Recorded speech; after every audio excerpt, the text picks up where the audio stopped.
Welcome to the Deep Dive. We're the show that helps you get right to the heart of complex stories. Giving you that deeper understanding, that shortcut to knowing what really matters. And today we're diving into something intense, so primal. Yeah, it really is. We're talking about this image, right? A mother, her baby, On this incredibly flimsy bridge high in the Himalayas. and then a predator appears. Just imagine being caught in that, the tension. It's almost unthinkable. So our mission today is to really get inside that moment, that impossible choice she faced. It's more than just an escape story, isn't it? It's about, well, that fierce maternal drive against nature at its most raw. Exactly. So let's unpack this. Before we get to Anjali's specific ordeal, we need to understand the place, this Well, bridge. The pull. That's just what the locals called it, meaning the bridge. And it sounds less like engineering and more like, well, hope and fear woven together. A plea, a prayer made of frayed rope and splintered wood was how someone described it. That sums it up pretty well. It's fascinating how it's almost a character itself. you know. It embodies both total necessity and this extreme danger. So what made it so terrifying? Well, picture this. It's about 50 meters long, just sagging there over this river, the Gahara. The roarer. Exactly. And it lives up to the name. It's this furious glacier-fed torrent.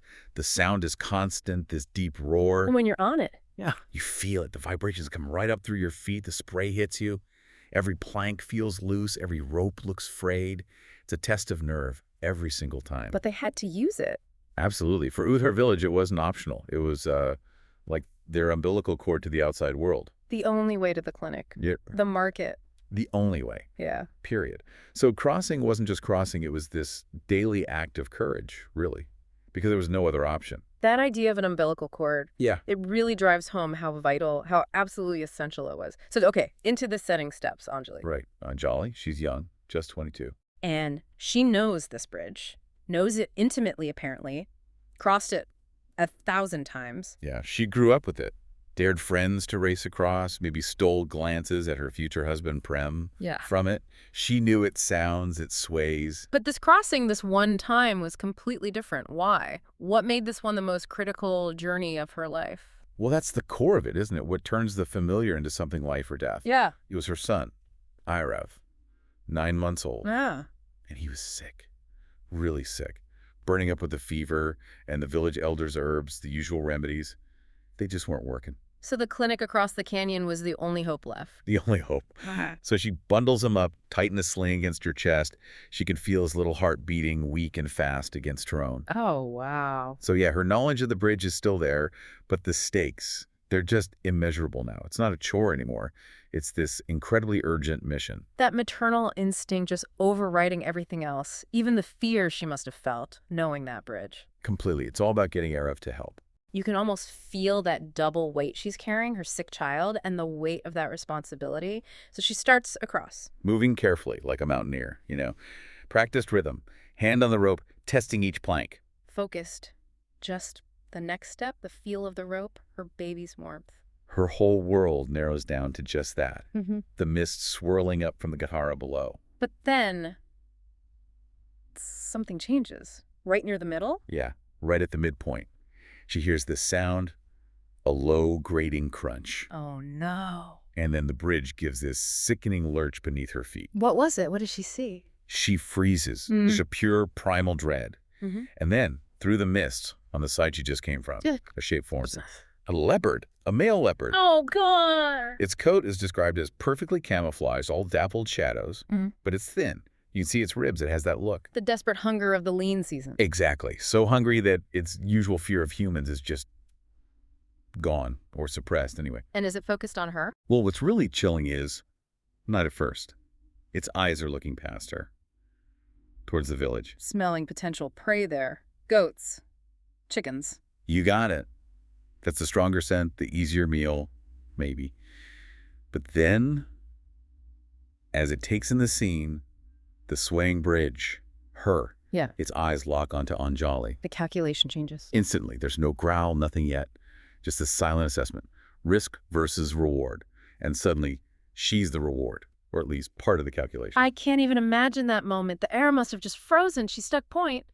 Midpoint, baby Yeah. strapped to her, leopard blocking the way back, And safety, the other side, is still 25 long meters away. and the leopard starts moving onto the bridge. Takes that first step, so fluid, so Mhm. predatory, and the bridge lurches again under its weight. Her mind must be screaming, go back, go forward. Both seem impossible. It's the ultimate trap, a swaying death trap, as you said. So what are her options? Realistically. Retreat is blocked. Standing still feels like asking for it. Right. Her instincts must be absolutely screaming at her to run, to flee. But where? How? So what does she do? What choice does she make in that horrifying standoff? It's an incredible moment of, well, instinct battling strategy, I suppose. The leopard isn't just a threat. It's making the bridge itself even more unstable. Adding to the danger. Exactly. You see its muscles rippling, that contain power. Its tail is twitching, like a clock counting down. But she doesn't run. She doesn't run. That's the amazing part. She has this internal mantra, apparently. Don't run. Don't run. Running is prey behavior. Wow. To access that kind of thinking in that moment. It's extraordinary. Some deep, perhaps ancient understanding of predator surfaces. So instead of bolting, she actually continues moving forward. Towards the leopard, not really towards it, but towards the other side. Towards the other side, yes. But slowly, deliberately, trying to project a control she absolutely cannot be feeling. It's an act of sheer will. Just unbelievable composure. But the gap's closing. A leopard on that bridge, it's got to be more stable than her. Much more stable. 4 points of contact, lower center of gravity. It's gaining on her. And then Aravam, her baby. Yes. He's jostled. He's feverish. Maybe senses the tension. He lets out this little whimper, a soft mewling sound, Which to the leopard sounds like. like a dinner bell. Its pace quickens.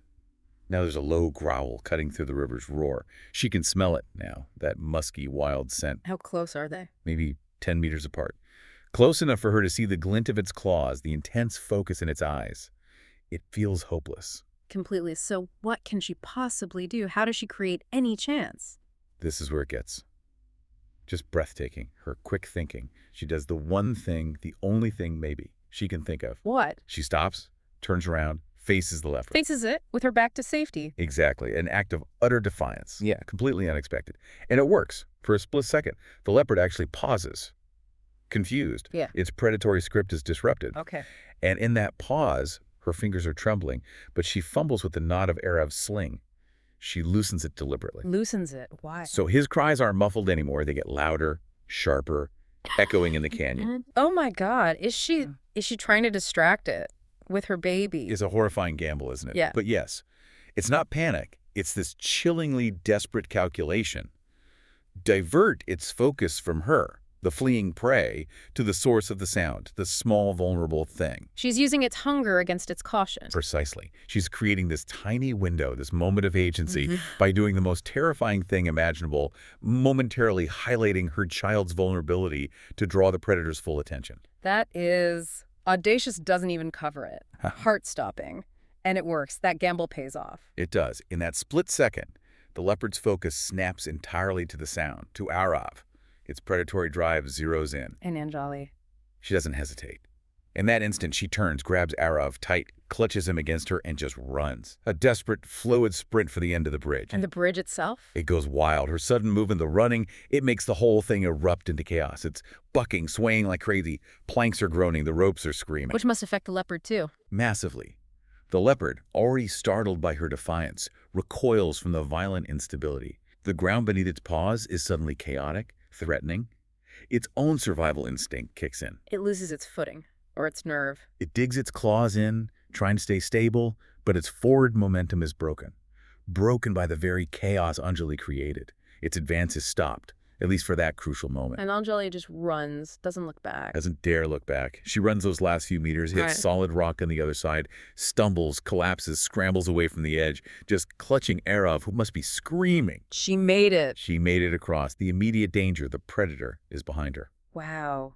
What's the image that stays with you from that moment? It's incredibly powerful. You have Anjali, safe but shaking, on one side, and on the other side, the village side, stands the leopard, right at the edge of the bridge. Frustrated, furious maybe, its tail lashing. Separated by the chasm. Separated by the chasm, by the still swaying bridge, by the roaring river. A physical and symbolic divide.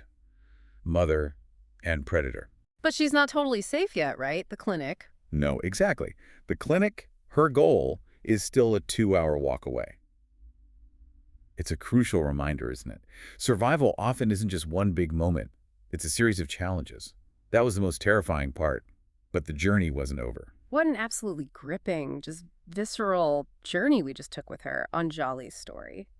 It really shows that incredible courage isn't always on some grand stage. No, sometimes it's in these silent, desperate, intensely personal moments, Yeah. especially when it's a mother's love against, well, against the wild. Yeah. And it's amazing how that fragile structure, that bridge, became the stage for it all. It really is. How something made of frayed rope and wood could hold so much fear and then ultimately so much courage. And how instinct, sharpened by love, just finds a way That river's roar, too, it starts as this sound of constant danger. and ends almost as a backdrop to relief.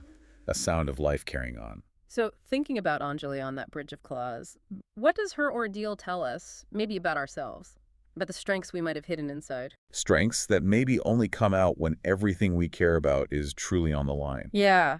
And maybe think about the everyday bridges we all cross, the ones with their own quiet dangers, their own calculations. How do they shape us? How do they build our resilience? Maybe without us even realizing it. Definitely something to mull over. Something to think about until our next deep dive.